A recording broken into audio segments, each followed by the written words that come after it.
Saa hii amekuja hapa tena, ndio huyu ameanzisha fujo. Amelete fujo, muliona vile mali iliharibika Nairobi.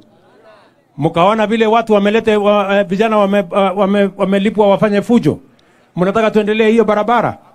Mimi nataka nimwambie bwana Raila Odinga, uchaguzi iliisha tarehe 9 mwezi wa 8 mwaka uliopita. Huwezi kutafuta uongozi wa taifa letu la Kenya kutumia damu ya wananchi, maafa ya wananchi na kuharibu mali ya Kenya. Hiyo haiwezekani. Na hakuna vile utabadilisha Kenya kwa hiyo barabara unaenda. Na hiyo barabara umeenda, mimi nataka nikuhakikishie, mimi niko na wewe macho kwa macho. Tutakutana. Haiwezekani. We cannot accept. Ama namna gani jameni? Tunaelewana watu wa Nakuru? Ati wanasema ya kwamba wanataka kutulazimisha. Ati hasira yao kubwa ni kwamba mahali ambapo walikuwa wanafikiria hatuwezi, saa hii wameona imebaki miezi miwili chakula ipatikane, wanatuletea makelele, wanatuletea maafa, ati njaa. Mimi nataka niwaulize, hiyo njaa itamalizwa na maandamano? Kuharibu mali ya wananchi ndio itamaliza njaa? Watu waache kutusumbua bwana, na waache hiyo mchezo. Na mimi nataka nimwambie huyu bwana, kama ni maandamano tutakutana, kwa sababu hauwezi, you cannot use extrajudicial means, extra constitutional means to look for power in Kenya. There is a constitution, there is an election, the people of Kenya went to election, they elected a government. If you want, angoje tukutane 2027, ni munyoroshe tena. Ama mnasemaje? Ati wanataka kutulazimisha ati tuwagawie serikali. Mimi nataka niwaulize jameni, mnataka tena serikali ile ya handshake ya kusumbuana na ukora na ujinga? Bana. Hiyo haiwezekani. Hiyo haiwezekani. Na mimi nataka niwaulize watu wa Nakuru, jameni, wacha niwaulize. Mpango tuko naye ya hawa vijana.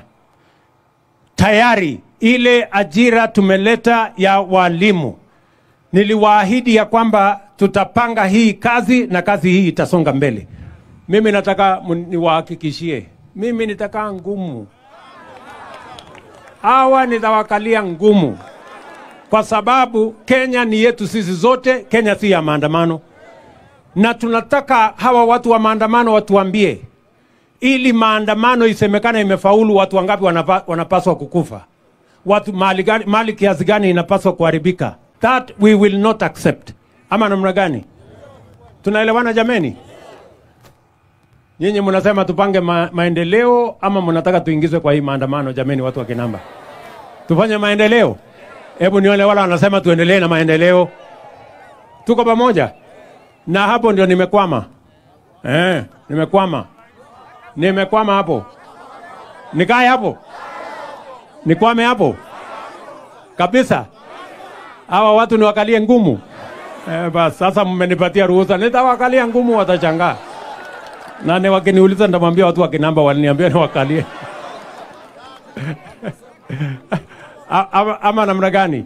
Si nyinyi ndio mliamuka mapema mkapiga kura? Mkanipigia na Rigiji na huyu Jane na hawa wengine wote. Ati sasa wanataka kutuletea kisirani. Na mimi nataka nimwambie huyo bwana, pengine kama utafanya maandamano utafanya kwako. Na kama kuna mahali utachoma kwako. Hakuna mahali utachoma tena Kenya hii. Kwenda uchome kwako, kwenda ufanye ile unataka kufanya kwako. Lakini hapana kwa Wakenya wengine. Sijui kama tunaelewana. Yes, hapana. Hiyo imetosha. Ama namna gani?